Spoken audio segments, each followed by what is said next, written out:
Motion of first equation वही लिखा था।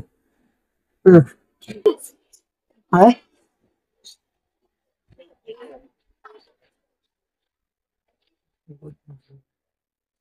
है जो लिखा है अच्छा। चलो तो किसको साबित करना है, वेग समय समीकरण को, नहीं यानी हमको साबित करना है कि v बराबर u प्लस एटी। और साबित करने के लिए क्या करेंगे, बनाएंगे वेग समय ग्राफ। ठीक है, ग्राफ इस प्रकार से बना लेना है।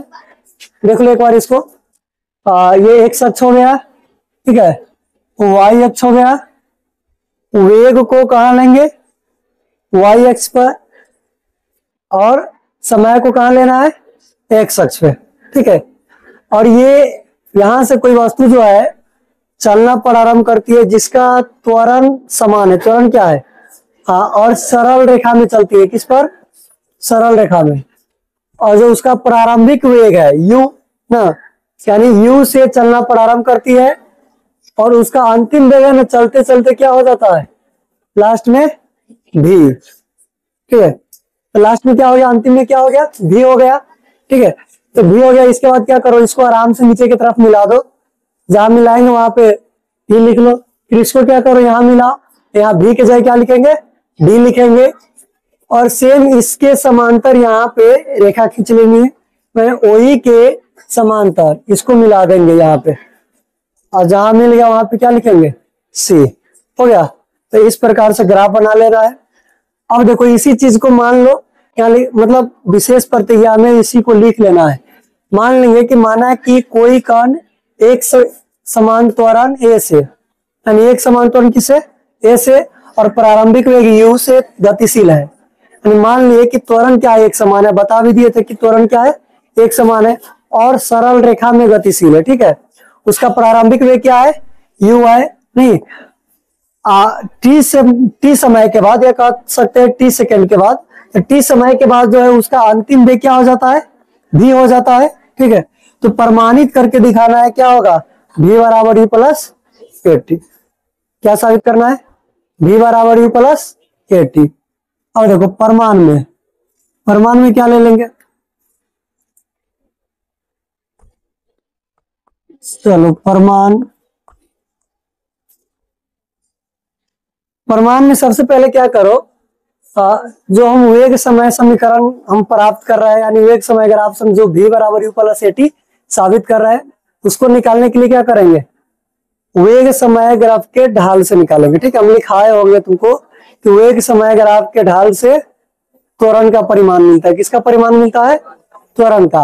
अब त्वरण को कहीं पे हम जब लिखाए होंगे फॉर्मूला, तो वहां पे क्या क्या होंगे, त्वरण से ही, त्वरण का जो फॉर्मूला है उसी को अगर हम ना कैलकुलेट करते हैं तो क्या निकलेगा, v बराबर u प्लस एटी आ जाएगा। ठीक है, तो सबसे पहले क्या निकालेंगे, त्वरण। तो यहाँ लिख लेना है कि चूंकि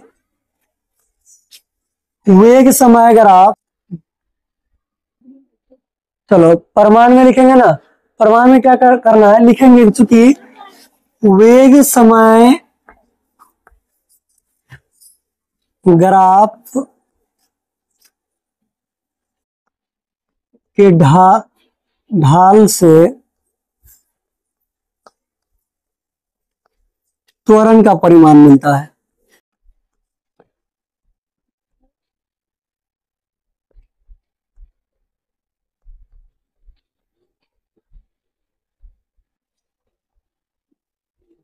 किससे मिलता है, वेग समय ग्राफ के ढाल से त्वरण का परिमाण मिलता है।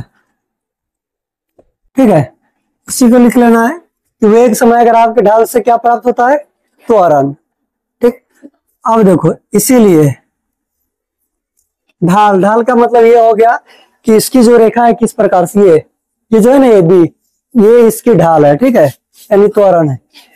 यहाँ पे हम लिख लेंगे कि ढाल बराबर, ऐसे ढाल बराबर, देखो ढाल का मतलब है कि दो भुजाओं का अनुपात निकालना होता है। क्या होता है, दो भुजाओं का अनुपात, जो क्लास 10 में हम पढ़ेंगे, और यही बन जाता है क्या, जिसमें हम साइन कॉस ले लेते हैं।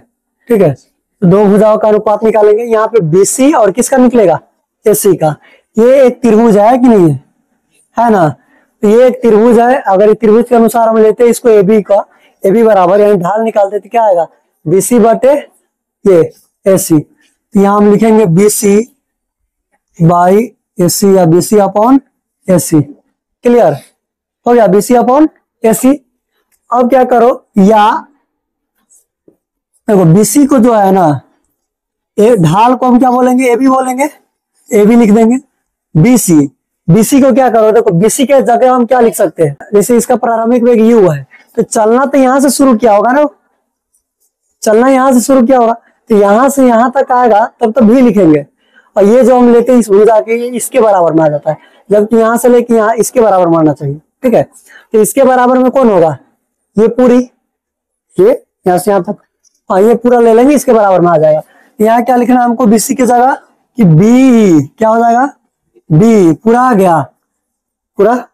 अब B में से माइनस कर लेंगे किसको, C को, इसको माइनस करेंगे, हाँ B में से माइनस कर लेना है C को, माइनस C बटे, देखो तो B में से किसको घटा दिए, C को, नहीं अब आता है कि जैसे यहां से ले लो B है, इस B में से C इतना हटा देंगे, मतलब मिटा दो इतना, क्या बच गया, BC बच गया कि ना, तो ऐसे घटा सकते हैं। ठीक है, अब नीचे क्या है, AC है, AC के बदले हम क्या लिख सकते हैं, OE लिख सकते हैं।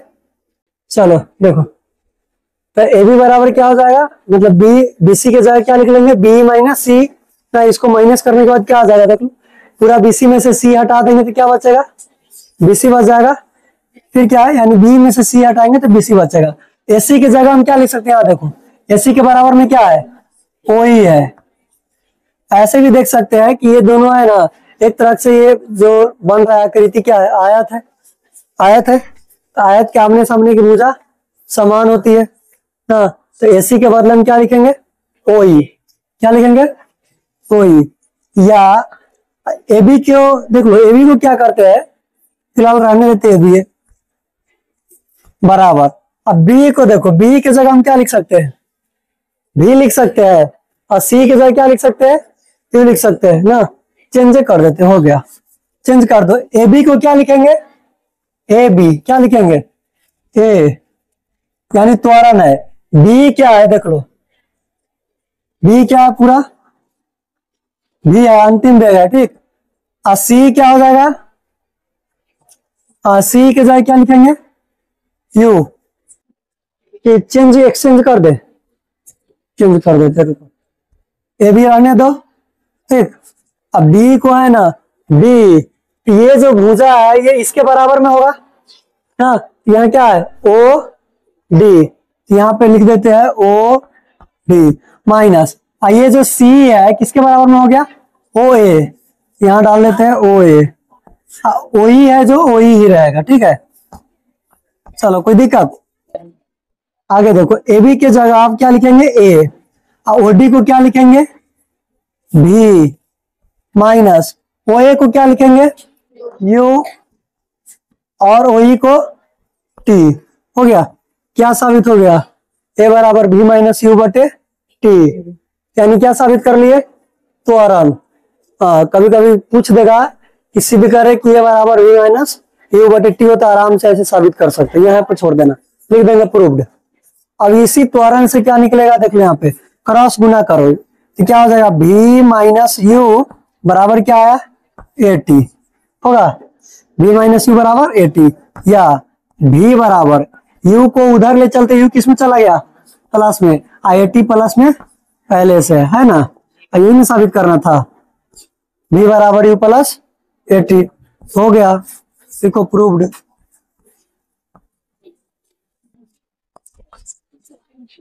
समझ में आ गया।